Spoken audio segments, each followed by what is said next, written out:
welcome to this final edition of Touring with Travis for the week. My name is Travis Gilbert. I'm the Educator and Collections Coordinator for the Old Baldy Foundation. And behind the camera, we have our Executive Webb, who is completing her final duties of the week. And we are out here on this beautiful Saturday afternoon at Cape Fear Roads, or where the Cape Fear River is dumping out into the Atlantic Ocean. We're at the intersection of West Beach and South Beach on the southwestern end of Baldy Island. Across from us here at this barge, we have Oak Island. You can see Oak Island with the lighthouse in the distance. And then behind me we have the bar, the river, the entranceway into the Cape Fear River with the town of Southport tucked right around the end there of Oak Island. So lots of activity going on here. When you're listening here, I'm going to be following along on my phone. Give us a shout out. Let us know where you're listening from, what your connection to Baldy Island is. And if you have any comments or questions, want us to elaborate on something that we're discussing this afternoon, let us know. If someone would be very, very kind and let us know if you can hear me. The surf and the wind is a little loud out here, and I'm trying to project. So any of you first listeners, just give us a comment there. Let us know that you're hearing us well, so we know that all this is not vain. We shouldn't take cover at a better location. So this afternoon we wanted to discuss William Hilton Jr., who played a significant role in the colonial era in the lower Cape Fear region. So William Hilton Jr. was the son of immigrants to the Massachusetts Bay Colony. These Puritans who were establishing the second oldest English colony, a permanent English colony that is, in North America, or in the British colonies of North America. And there were a lot of problems going on in the late 1600s with the Massachusetts Bay Colony. First of all, the second generation of Puritans did not get a lot of land. They did not inherit a lot of land. The Puritans, they were running out of available farmland and space for this colony that is rapidly growing in population. So when the second generation of Puritans, when it comes their time to inherit land from their fathers, there's not enough land to distribute equally. And that's going to, of course, cause overcrowding, and it's going to cause economic hardships for this second generation of Puritans. Additionally, for these, little hard to hear, Helen says. Well, I'm going to move a little closer, Helen. Helen did say it got better. Oh, it got better. Okay, perfect. That's just because of my big mouth shouting. So I'm going to move over here, make sure we can absolutely hear me.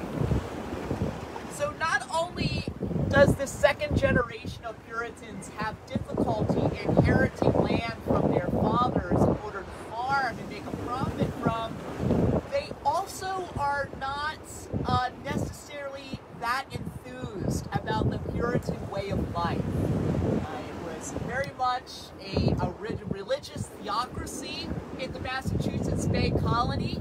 There were certain ways that they lived life. The church was very much involved in the social customs, the legal customs of that colony. And this second generation were not necessarily that enthused or that willing to follow along with the first generation's religious doctrines. And lastly, there were significant problems with raising cattle, with raising domestic animals in Massachusetts. Their harsh, cold winters with their short growing season produced many issues with growing cattle, with growing pigs that of course are feeding and sustaining their colonies in Massachusetts. So collectively, these three effects were pushing the Puritans, the Massachusetts Bay Colony, to find another geographical region in British North America in order to create a secondary colony for the Puritans. And that's where William Hilton Jr. comes into play. The Massachusetts Bay Colony hires William Hilton Jr. and his ship, the Adventure, to set off and explore what they called Florida, which is today our North and South Carolina into Georgia and what we know as Florida today. So William Hilton Jr. aboard the Adventure in 1662 ends up exploring what we know as the Cape Fear River. Now, he named the Cape Fear River the Charles River after the King of England, King Charles II, on the throne back in England, the home country.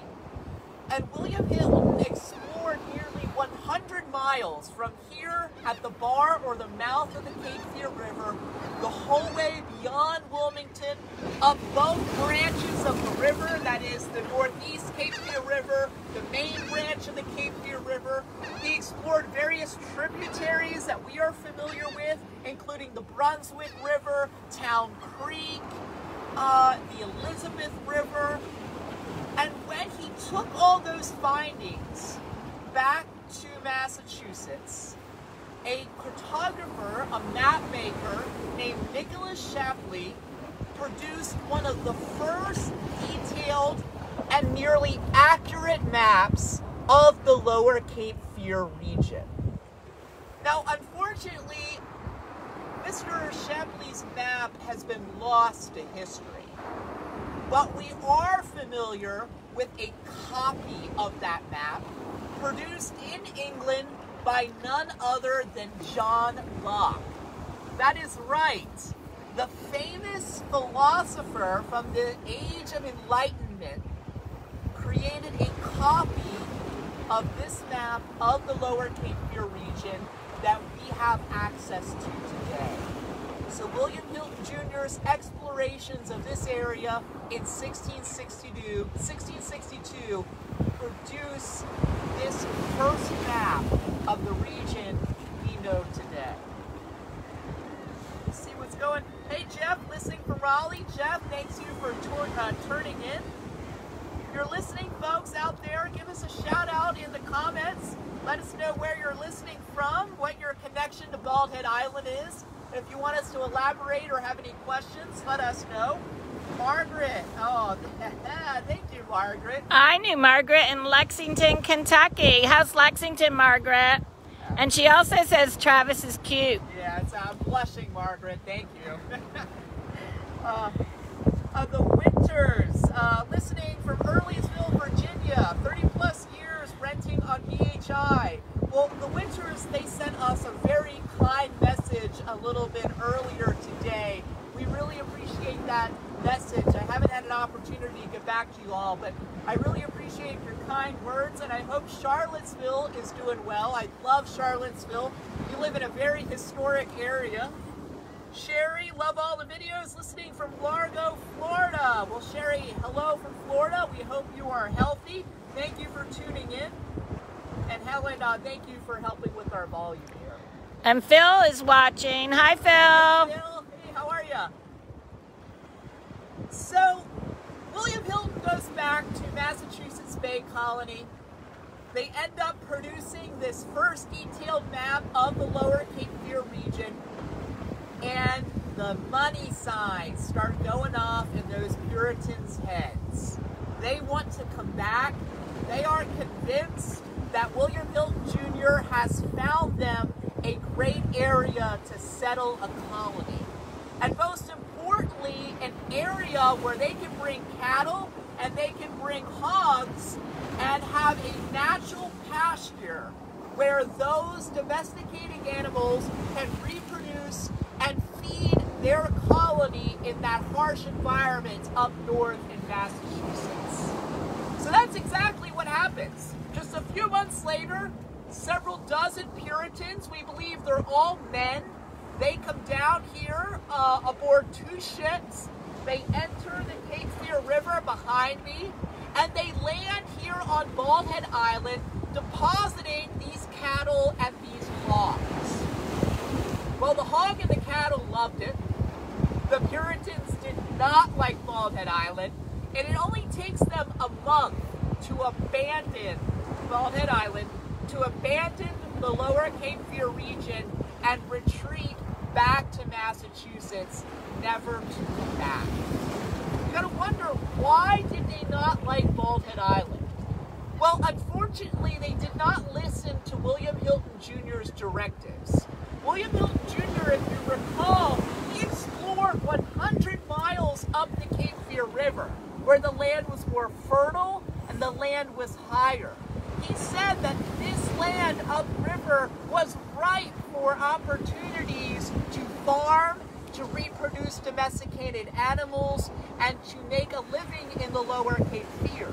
Well, rather than listening to William Hilton, rather than exploring 100 miles up the river, those Puritans from Massachusetts Bay Colony settle within a mile or so of the mouth of the river.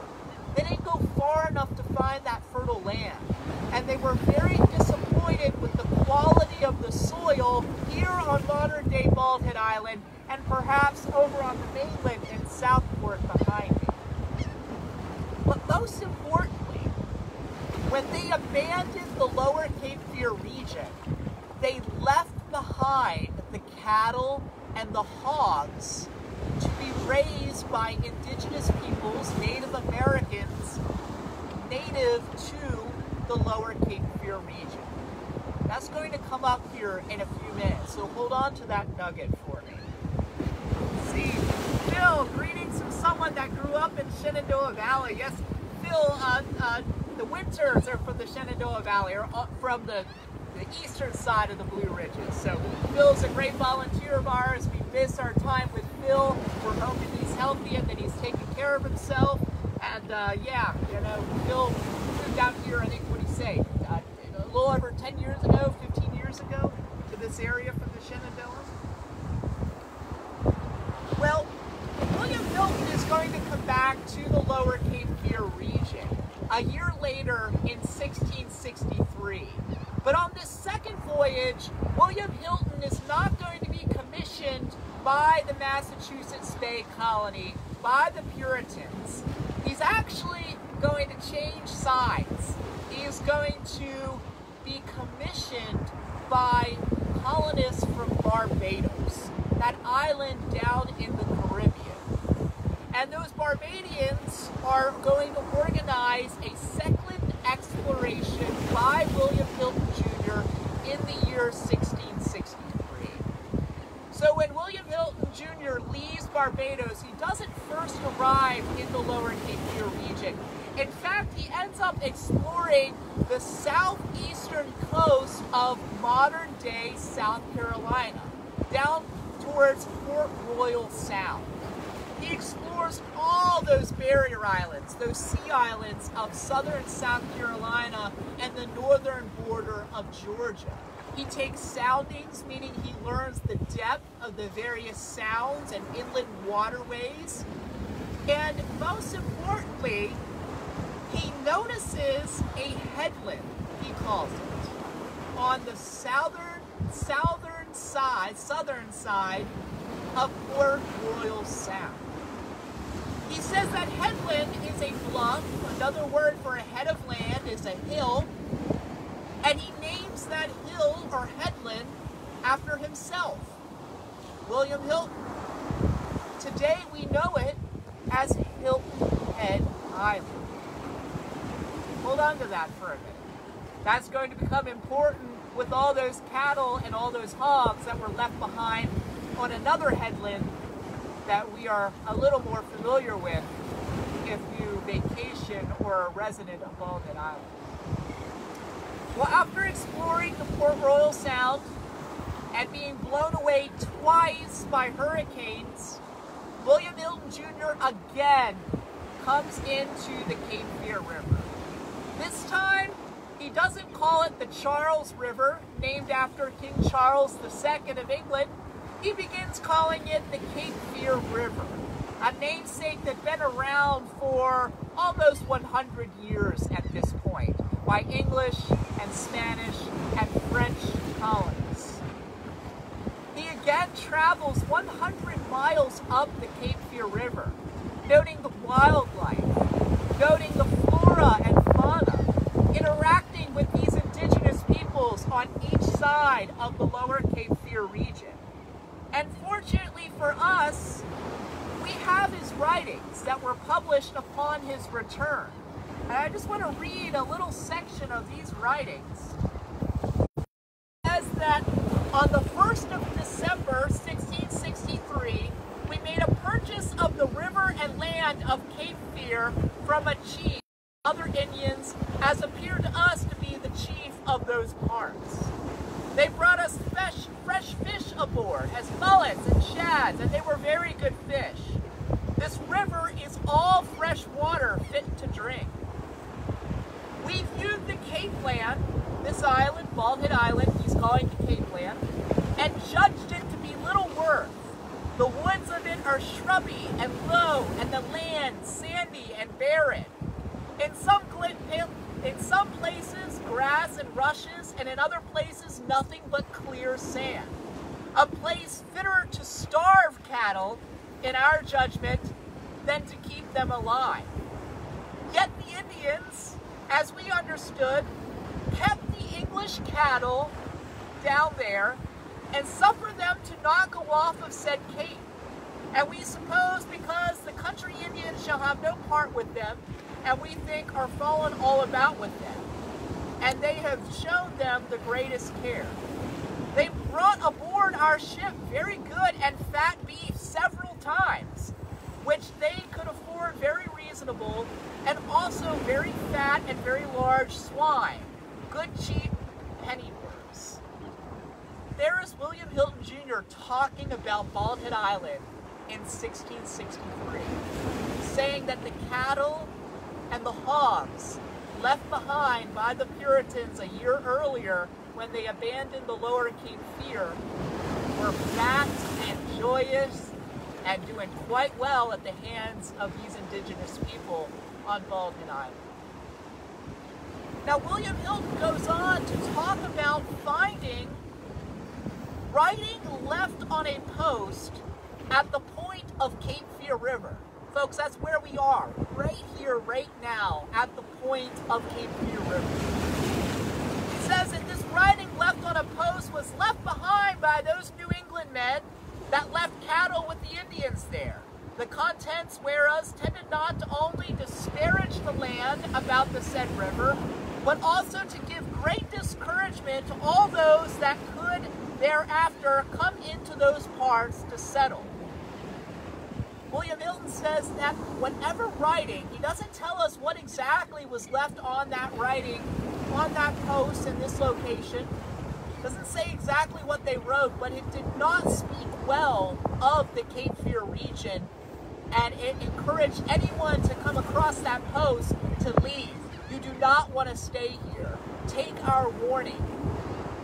William Hilton had to disagree with that. In response, he says, in answer to that scandalous writing, we whose names are underwritten do affirm that we have seen facing both sides of the river and branches of the Cape Fear River as good land, and as well timbered as any land that we have seen in any part of the world, sufficient to accommodate thousands of our English nation who lie commoditously on the said river. And he concludes his journal by saying, on Friday, December the 4th, 1663, the wind being fair, we put out to sea, bound for Barbados. And they arrived in Barbados the 6th day of January, 1660. You may be familiar with the lost colony of Roanoke Island. A piece of paper on a post in this location reminds me of that other abandoned colony writing on a tree trunk, Croatan. Nobody knows what that means to this day. All kinds of ideas. But here in this location, we have another eerily similar occasion of an abandoned colony leaving behind not so kind of a message for anybody else that should set foot on this land. So William Hilton Jr., after that second voyage into these waterways, he never comes back. But as we're going to explore in future episodes, some folks from Barbados come back on William Hilton's promise that this land has abundant opportunity to create a colony. The Puritans never come back as well. Now, one thing that William Hilton does not comment upon in his journal is the bald head. If you recall, in 1663, before he arrived in the Cape Fear River, he was down in Port Royal Sound in modern-day South Carolina. And it is there that he names another headland or a hill or a bluff Hilton's Head, which we all know today. Well, undoubtedly, William Hilton would have seen another headland just to my left-hand side. Another head or hill on this island that he calls Cape Fear Island. Well, unfortunately for William Hilton, he probably didn't comment upon that other headland because it wasn't bald yet. It wasn't barren. A historian named Kevin Duffus, who wrote our history book for our 200th anniversary at Old Baldy Lighthouse, has a clue to what made that headland here on this island, that hill, bald or barren. Kevin Duffus's theory is that all those cattle and all those pigs, they got fat for a reason, because they were eating.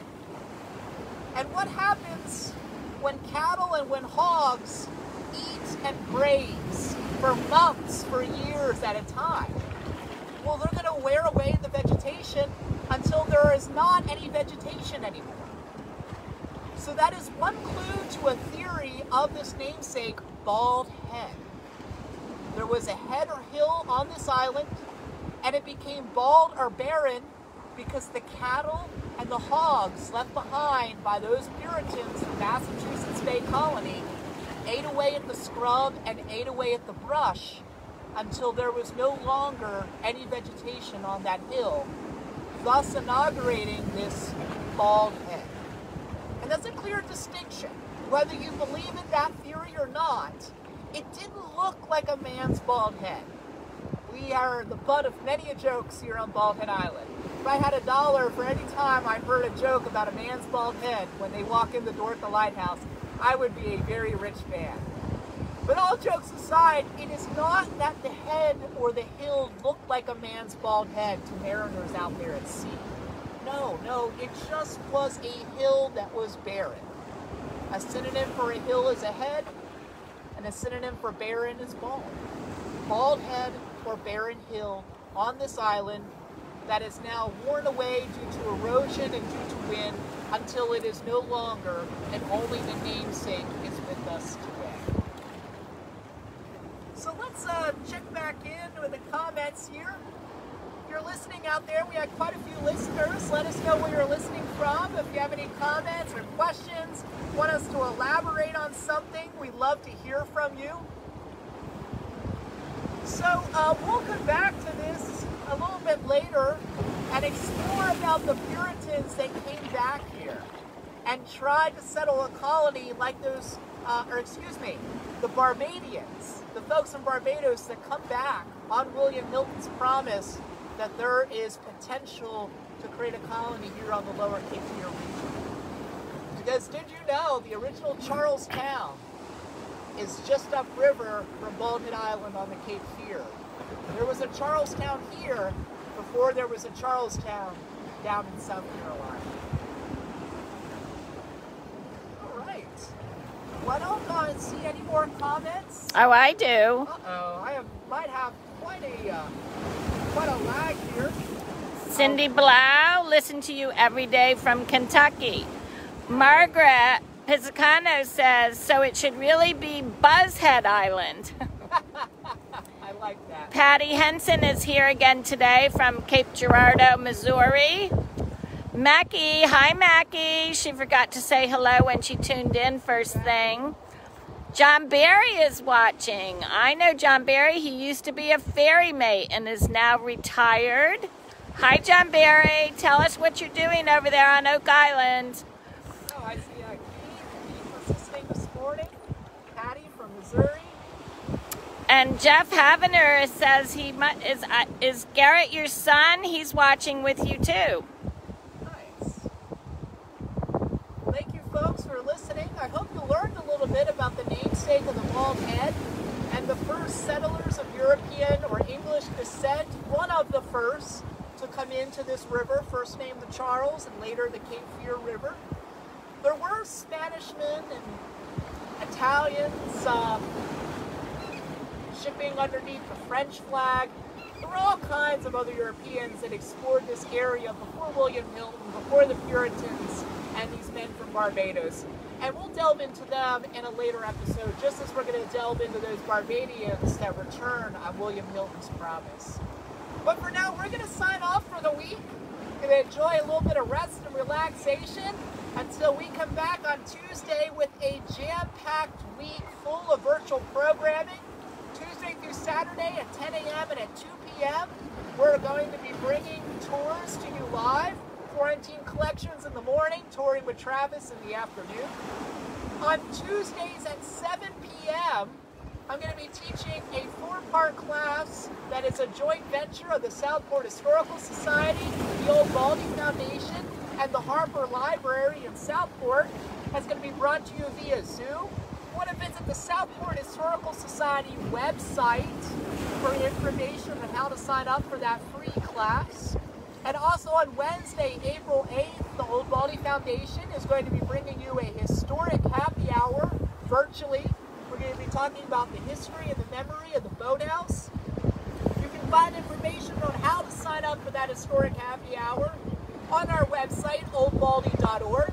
And if you sign up for our monthly newsletter on our website, you will find a code in that newsletter that will give you a coupon to sign up for that virtual historic happy hour for free. Tickets are typically $15 when we host it in person at the Lighthouse. So if you'd like to purchase a ticket for $15, we gratefully appreciate your generosity and support during these trying times. If not, take a look for that code. When you're on our website, take a look at our new online store. All kinds of apparel like the shirt I'm wearing, books and puzzles and children's games, children's activities, all kinds of great stuff on that online store that when you shop goes to a great cause to continuing this education and preservation of North Carolina's oldest standing lighthouse and telling the story of this beautiful island of love. Patty Henson, learn lots. Thanks. Thank you, Patty. We're very glad you to have joined us this afternoon. Mimi Hughes, beautiful. Thank you, Travis. You are so talented. Mimi, thank you, but don't blow up his head anymore. Kara Shive Ford, enjoy your weekend. Looking forward to Tuesday already. And Stephen Sachtelman, thank you, Travis. Our family is watching in Charlotte. We always enjoy it. Oh, great. Great. I'm glad to hear that. Sorry, folks. My phone is very, very lagged right now. I cannot see these comments, but I appreciate Chris reading them off to me. So thank you, everybody. We really appreciate your support when we're trying to, usually all this happens in person, and we'd be having our sleeves rolled up and dealing with lots of people every day visiting the lighthouse. So we're doing our best to continue this education and to further our mission during these trying times. So on that note, we hope that your family, that you all are healthy, that you're trying to stay positive. Our condolences to everybody who's affected either by losing a loved one or lots of economic concerns right now. It's hitting close to home for our staff and our volunteers as well. So we understand it's really difficult times, and we're all just trying to do our best to get through this with a smile on our face and know that brighter days are not too far behind. And we all can be here in person enjoying this beautiful story and this beautiful history and heritage. So stay safe this weekend. Have a happy Sunday, a happy Monday, and I'll see you all on Tuesday. Thanks, everybody. And Keith Earnshaw says, later, Gator. So later, Gator.